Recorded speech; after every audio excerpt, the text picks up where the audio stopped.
બીજા નંબરની અંદર જે ગુજરાતનું નોર્મલ તાપમાનની વાત કરવા જઈએ તો આમ તો ગુજરાતનું સૌથી ઠંડુ કોઈ વિસ્તાર હોય, ઠંડુ કોઈ શહેર હોય તો એ છે સૌથી ઠંડી પડતી હોય એ કચ્છનું નલિયા છે. અને ગુજરાતની અંદર સૌથી વધારે ગરમી પડતી હોય તો એ છે ઈડર. આમ તો જનરલી સ્વાભાવિક રીતે જોવા જઈએ તો ઘણા બધા મિત્રો આપને નામ આપશે કે સૌથી વધારે ગરમી ક્યાં પડે તો કે અમદાવાદમાં, પણ અમદાવાદ કરતાં પણ વધારે ક્યાંય ગરમી પડતી હોય તો એ છે ઈડર. ઈડર છે એ પણ આમ તો ઈડરીયો ગઢ કહેવામાં આવે છે, ત્યાંથી પણ જે આખી પર્વતીય માળા પસાર થાય છે અને ત્યાં સૌથી વધારે ગરમી પડે છે.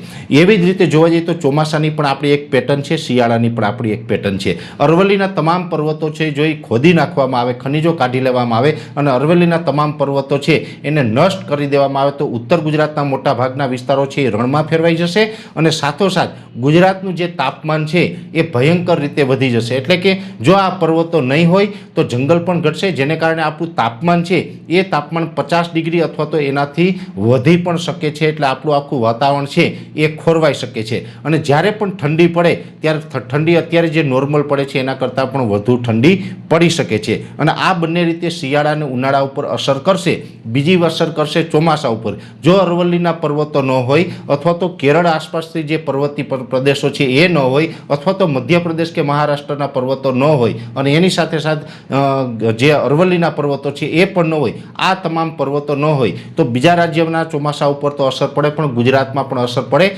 ગુજરાતની અંદર અસર એવી પડે કે અરવલ્લીના પર્વતો તોડી પાડવામાં આવે તો અત્યારે ગુજરાતની અંદર એવરેજ જે વરસાદ પડે છે એ એવરેજ કરતાં 60% વરસાદ ઘટી જાય અને માત્ર 40% વરસાદ પડે. વરસાદની વાત કરવા જઈએ તો ગુજરાતની અંદર નોર્મલ વરસાદ આવવાની પણ અલગ અલગ પેટર્ન છે. દક્ષિણ ગુજરાતના વિસ્તારો હોય એની અંદર 70થી 80 ઇંચ વરસાદ પડે તો એને નોર્મલ ચોમાસું કહેવામાં આવે છે. એવી જ રીતે સૌરાષ્ટ્રના દરિયાઈ કાંઠાના તમામ જિલ્લાઓ છે એની અંદર 50થી 60 ઇંચ સુધીના વરસાદ પડે તો એને નોર્મલ ચોમાસું કહેવામાં આવે છે. કચ્છ જિલ્લો છે એમાં સૌથી ઓછા વરસાદો પડે છે.